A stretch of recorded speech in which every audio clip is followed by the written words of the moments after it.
The effects that we're talking about today are not really celebrated by the 404 community at large, but if they can transform this boring old thing into this,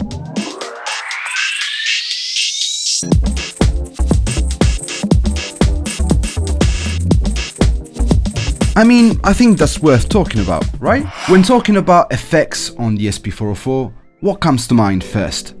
Well, most people would say vinyl simulation and compression, and that makes sense, because after all, these two effects almost single-handedly defined an entire genre of music. But today, we're not talking about those two. No, they don't need any more praise. Instead, we're gonna turn our focus on two more effects that, in my opinion, are not being used enough. The first one is scatter. The scatter effects in my brain is forever linked to the release of a relatively maligned line of products, the IRA line. Why do I say that? Well, because when these products came out around 10 years ago, we had already been waiting on a fully analog reissue of the 808, the 909 and the 303 for years. And so what did Roland do? Well, in true Roland fashion, they came out with the TR8 and the TB3, which were fully digital. And on top of that, they added this thing called scatter, which most people perceived as a typical Roland gimmick, much like the D-beam was years before that.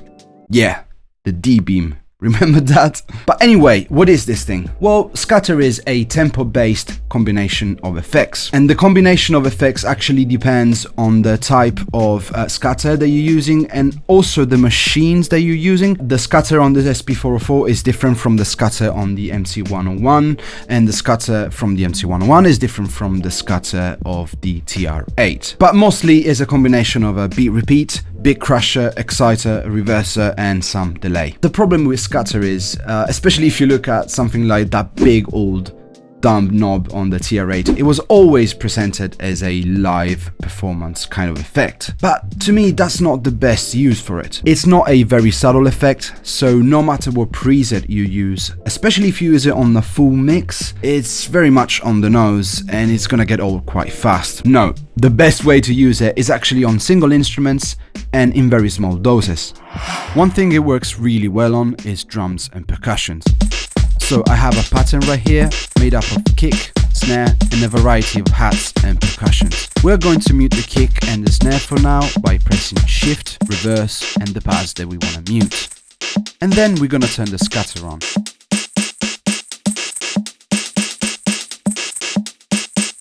As you can see, we have different presets.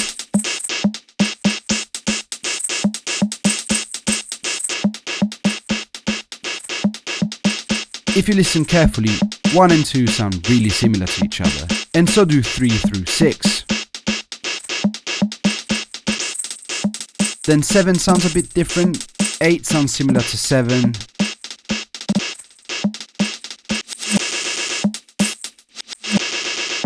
Nine and 10 sound very similar to each other, but as you turn the depth up, they will start sounding quite different from each other.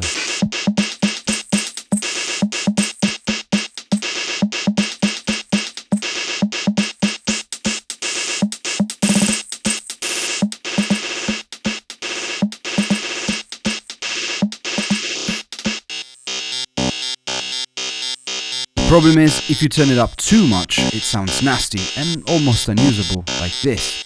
Now, the way I like to use this is to press resample, choose a completely different pad in a new bank, and let the loop run for a while.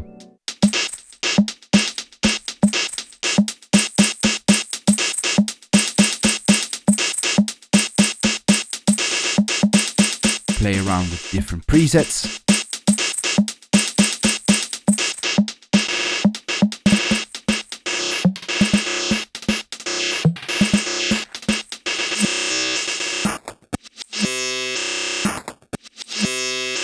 And now that I have everything recorded on the new pad, I can pick and choose all the best parts.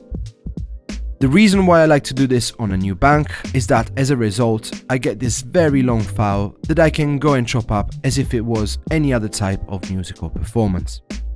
And after that, all of those chops will end up in these pads. Now that I have these new chops, I can put them all in a mu group and make a completely new pattern, like this.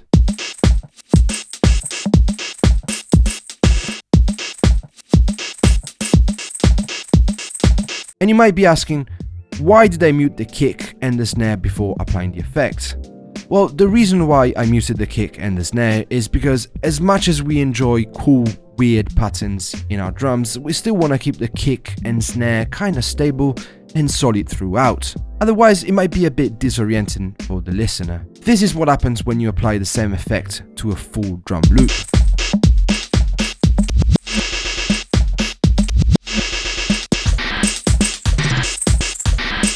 Not gonna lie, it's really cool, but maybe a bit too much for sustained listening. The second effect that we're gonna talk about today is Slicer. And I don't know what to say about Slicer except for the fact that I love it, and I love gate effects in general, and this one is no different, so let me just show it to you. This is also a tempo-based effect. It's basically a volume automation that gets applied depending on the speed that you set and the preset that you choose. There are 32 presets, which is awesome. You have speed, you have depth, and then on the second page you have shuffle as well, and you have legato or slash. These are two different modes. Basically, legato glides a little bit better, while slash is a bit more aggressive in its cuts. Of course, you can turn the sync on and off. If you turn it off, the speed is just a numerical value. If it's on, you get a tempo subdivision to choose from. So even if you can't program your own presets, it rarely feels like you run out of choices with this effect. I wouldn't really say the same about scatter, which has a more limited preset pool. Anyway, one of my favorite uses for this is pads. So let's go into the import-export menu, import from SD card, and let's load a pad from my sample pack Big Umami Bombs Volume 1 version 2. Oh, and by the way, all the drums we used in this video are also from this pack. So if you're interested in getting it, please visit bigumami.com or click on the link in the description box below. Anyway, whatever pad you run through this effect gets turned into a really cool, stabby keyboard sound. And you can either use any of the 32 presets as is, or if you don't like any of the patterns, you could use just whatever preset, resample, and then just cut one of a few stabs. In my case, I actually like this as is, so I'm gonna mute the rest and just resample this.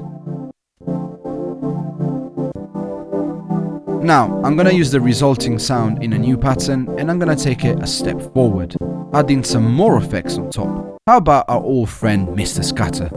Let's use him again. Once I'm done resampling this, I'm gonna chop it up and rearrange it, just like I did with the drums.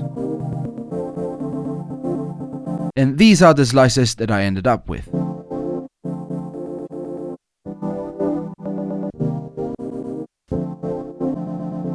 Now, I'm gonna say something that is probably quite obvious, especially to more seasoned 404 users, but once you get out of the live performance effects mentality and you get into the resample and chop way of doing things, these two effects will become go-to sound design tools in your 404 productions, and you'll be able to make stuff like this.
So that's it for today, and somehow I managed to get very long-winded and verbose about just two effects on a very specific machine, but that's just who I am. I guess I like doing deep dives on very small details that might otherwise get overlooked, but all of these small details might actually be very useful in your productions, so I hope I was useful today, and if I was, please like and subscribe. Please go to my website bigomami.com, where you can find some sweet sample packs. And yeah, you can do all of that, and I'll see you soon. Yeah, bye bye.